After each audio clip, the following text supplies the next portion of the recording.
Vamos a estar hablando hoy con Juan Manuel López, el jefe del bloque y candidato a diputado nacional por la coalición cívica, que fue quien elaboró este proyecto de ley conjuntamente con Victoria Borrego. Muy buenos días, Juan Manuel, gracias por este contacto. Gabriela Maidana lo saluda. ¿Qué tal? Buen día. ¿Cómo te va, Gabriela? Bien, ¿qué tal? Bienvenido. Bueno, a ver, para tener en cuenta, ¿no? Porque esto realmente es un tema que preocupa al sector agropecuario, a ver la importancia, ¿no? de poder entonces avanzar con este proyecto de ley y cuáles son las modificaciones fundamentales a las que apuntan. Bueno, son básicamente dos modificaciones. La ley de emergencia agropecuaria que se sancionó en el año 2009 no fue un instrumento que ayudó a los productores agropecuarios cuando hay desastres, o emergencias graves, ¿no? Tenemos una cantidad de agua desde hace ya un tiempo muy agravado, desde hace un mes, en varias zonas de la provincia de Buenos Aires, y esta herramienta lo he escuchado a los productores que no les sirve de nada, más allá de que tiene que declarar primero la emergencia la provincia, después el gobierno nacional. En esta oportunidad el gobierno nacional tardó casi 3 meses entre que declaró la provincia y la ciudad y la nación, y las herramientas que dan son básicamente el corrimiento del pago de impuestos, cuando en realidad tenemos que tener herramientas mucho más eficientes. Y el monto que tiene asignado la ley es un monto que está puesto en pesos de manera nominal a montos del año 2009. Imagínense, con la inflación acumulada en estos 16 años, es irrisorio lo que le dedica el Estado Nacional a poder paliar los desastres que muchas veces ocurren. Nosotros tenemos al agro como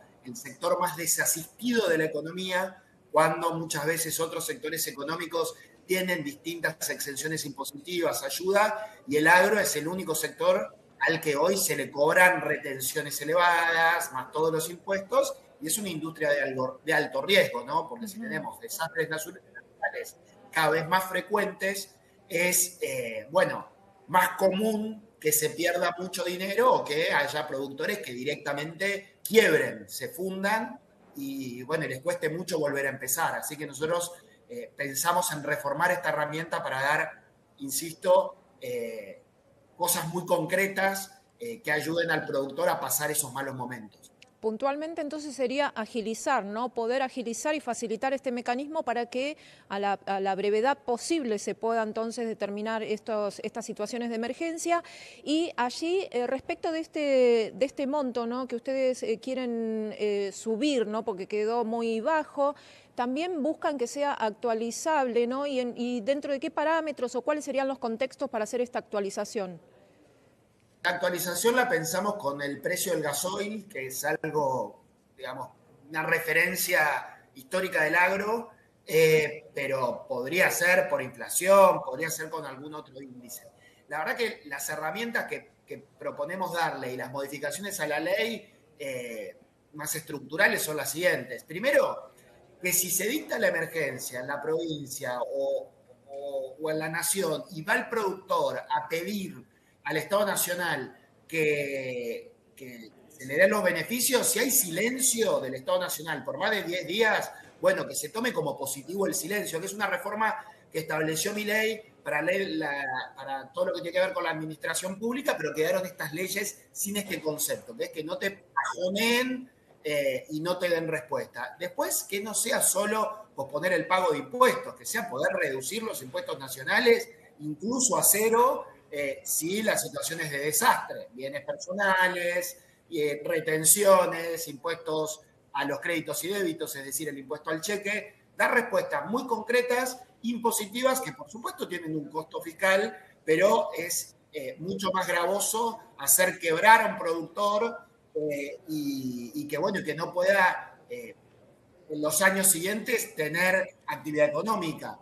Entonces, bueno, también las ventas forzosas de ganado, ¿no? Que puedan ser deducidas. A veces hay productores que tienen que vender forzosamente su ganado para poder, porque no le pueden dar de comer, por lo que fuese, porque está inundado, y eso no se puede deducir. Bueno, eso hay que poder deducirlo impositivamente, que no sean ganancias, porque si no, la verdad que estamos haciéndole muy mal a gente que sabe que su industria es de riesgo, pero que a veces esos riesgos no los puede mitigar porque tiene una alta carga impositiva y porque además las obras públicas, las obras hidráulicas están frenadas, siempre fueron lentas, pero desde que asumió el gobierno de Milei están frenadas y tienen fondos para hacerse, porque hay un fondo fiduciario de obras hídricas que está justamente financiado con el impuesto a los combustibles y que está paralizado ahí por falta de gestión. Así que también le estamos pidiendo al gobierno de Milei que retome las obras hídricas, la obra maestra del río Salado bueno, y las que haya que planificar y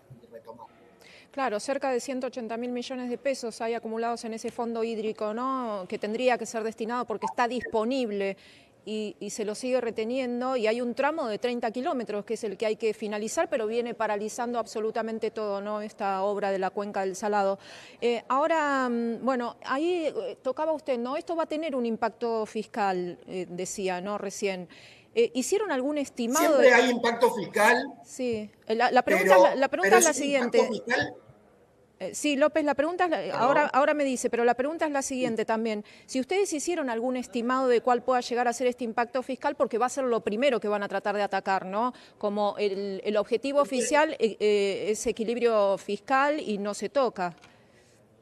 Sí, a ver, no pudimos hacer un impacto fiscal porque tenés que ver cuántos productores y en qué situación se presentan a requerir los beneficios. Lo que sí le dimos al Ejecutivo es que la herramienta sea una herramienta, digamos, que puedan manejar en relación a cuánto reducen las cargas, las alícuotas de los distintos impuestos, ya sea retenciones, bienes personales o impuesto al cheque. ¿Por qué? Esas cosas tienen que poder, en el contexto, ir decidiéndolas el gobierno de turno.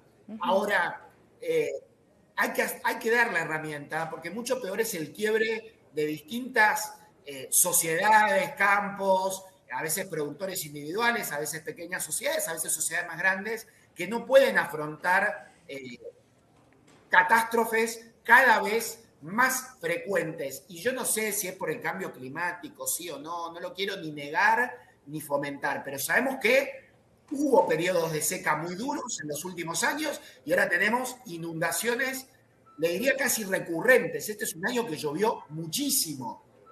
Se pudo hacer la campaña de la primera mitad del año, pero no sabemos si se va a poder volver a sembrar, si la campaña fina se va a poder cosechar. La verdad que hay una situación complicada en varias zonas de la provincia y queremos dar una herramienta eficiente, que el gobierno no tenga excusas y que si tiene buena voluntad pueda aplicarlo sin tener que atarse las manos y prestándole atención, porque yo creo que además el gobierno de prejuicios y de encierro sobre sí mismo tiene una falta de gestión grande, no tiene buenos funcionarios que las cosas concretas que tiene que hacer el Estado, muchos evidentemente no creen en el Estado, bueno, no hay gente que las sepa o las pueda hacer. López, ahí nos metemos un poquito en esto que también le iba a preguntar, porque estamos allí compartiendo, ¿no? Este tuit de Guillermo Franco, bueno, anunciando precisamente la designación de un nuevo ministro del Interior. Nuevo, entre comillas, digo, porque muchos están diciendo no hay nada nuevo, no hay ningún cambio acá, era el segundo y de hecho ya estaba cumpliendo el rol, ¿no?, de ministro del Interior. Estamos hablando de Lisandro Catalán. ¿Cuál es su mirada respecto de esto? Sí, creo que Catalán ya estaba a cargo del área. El área era un ministerio que hace unos meses se hizo vicejefatura de gabinete, que siempre había sido ministerio, ahora lo vuelven a hacer ministerio. Yo no veo ningún cambio. No sé si está pensado para más adelante darle ese lugar a otra persona, si es que el gobierno en algún momento toma la decisión de reconfigurarse, pero me pareció que, nada, crear un ministerio que en realidad había sido secretaría solo unos meses, no hay ninguna novedad y no hago juicio de valor sobre Catalán, no tengo ningún problema con él, pero me parece que no es un anuncio relevante del gobierno. Es como que ya estaba con otro nombre. Ahora, bueno, también se conoció, ¿no? Hasta ahora son todos difundidos, ¿no? Mediante fotos, la foto de la mesa del Gobierno Nacional, la mesa del Política Nacional, la provincial. Ayer se conocieron también esas fotos trascendiendo, ¿no? Las fotos de Caputo, allí con un gobernador, con el gobernador de Formosa y de Tucumán, ¿no? Firmando allí acuerdos. Estas son señales que van dirigidas a los gobernadores, ¿van a ser bien vistas realmente? ¿Van a tener ese impacto que es lo que están pretendiendo, poder llamar a los gobernadores a que vengan al diálogo? Yo creo que el gobierno está en shock y todavía no reaccionó. Sus primeras acciones son muy precarias, es esto, crear un ministerio que siempre fue ministerio, hacer algunos llamados pero sin agenda, recién estas reuniones, estas bilaterales, bueno, tienen algún convenio concreto de alguna cosa que seguro que está pendiente hace rato, porque yo veo eso en los gobernadores que dicen el gobierno no me soluciona cosas cotidianas, hay una especie de embudo donde las decisiones no se toman. Creo que en esto tiene mucho que ver Karina Milei, que quiere decidir todo, es una persona muy desconfiada, muy de tomar todas las decisiones ella, con poco tiempo y poca experiencia. Es algo bastante raro, le diría patológico, para un funcionario que es secretario general de la presidencia querer tomar todas las decisiones. Es un modelo de gestión que tarde o temprano colapsa. Así que yo no veo todavía una reacción. Los vetos a las leyes de hoy me parecen preocupantes porque es falta de diálogo de vuelta, cuando son leyes que nosotros sacamos porque no encontrábamos diálogo en el gobierno, entonces salen las leyes, el gobierno las veta y nosotros tenemos que ver si insistir. Acá hay demasiado encierro del gobierno sobre sí mismo, demasiada inseguridad, hay gente que es muy insegura, no encuentro otra razón, ¿no? Para no compartir las decisiones, para no buscar soluciones, para no mejorar la calidad de los funcionarios. Y bueno, y así terminan las cosas. Hay inseguridad y soberbia. En realidad la soberbia es la contracara de la inseguridad muchas veces. Bueno, los vetos ahí es un tema clave, ¿no? Fundamental. Bueno, universidades, Garrahan ya fue publicado en el boletín oficial, ¿no? El veto ahora, ¿qué va a suceder con los ATN? ¿Esto puede llegar a ser el camino sin retorno respecto de poder acercarse nuevamente a los gobernadores? No lo sé, no lo sé. Ojalá que se dialogue ese veto o no se haga, o si se hace, sea porque encontraron una solución de otra manera, con resoluciones del Poder Ejecutivo, pero tiene que haber un diálogo profundo, sincero, con agenda entre el Congreso y el Ejecutivo y entre los gobernadores y el Ejecutivo. El lunes el presidente va a ser una cadena nacional por el tema de presupuesto. Pero no sabemos nada, no sabemos con qué nos vamos a encontrar, si con un presidente agresivo, con un presidente que confronta con el Congreso, si, no sé, si con un diputado expert de campaña, que es el presidente de la Comisión de Presupuesto, entonces no va a querer trabajar en la comisión. Y la verdad que la Argentina necesita presupuesto para saber en qué vamos a gastar, de qué manera y para que no decida todo el gobierno nacional. Los presupuestos, los congresos, mejor dicho, se crearon para que los presupuestos sean controlados, para que no decida toda una persona y para que además no se le cobren impuestos solo por lo que decide el gobierno a los ciudadanos. Entonces, el Congreso tiene que retomar ese rol, es una cuestión de transparencia, es una cuestión de asignación de gastos de manera más justa y compartida, y no vemos ninguna señal de reacción. Probablemente haya que esperar, porque seguramente el gobierno está en shock, porque en su soberbia nunca creyó que iba a perder la provincia de Buenos Aires. Bien, ya lo tengo que ir despidiendo, pero le hago la última, muy cortita, por favor. A ver, respecto del rumbo de la economía, dijeron no al unísono. Allí el presidente Javier Milei inmediatamente en su discurso, esto refrendado con un tuit del ministro de Economía, ¿no?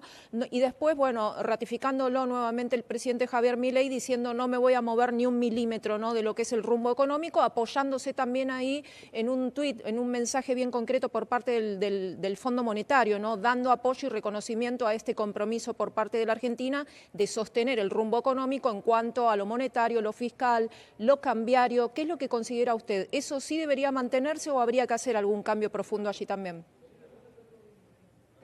Yo creo que hay que recalibrar el plan, eso no tengo dudas, porque el plan tiene inconsistencias previas.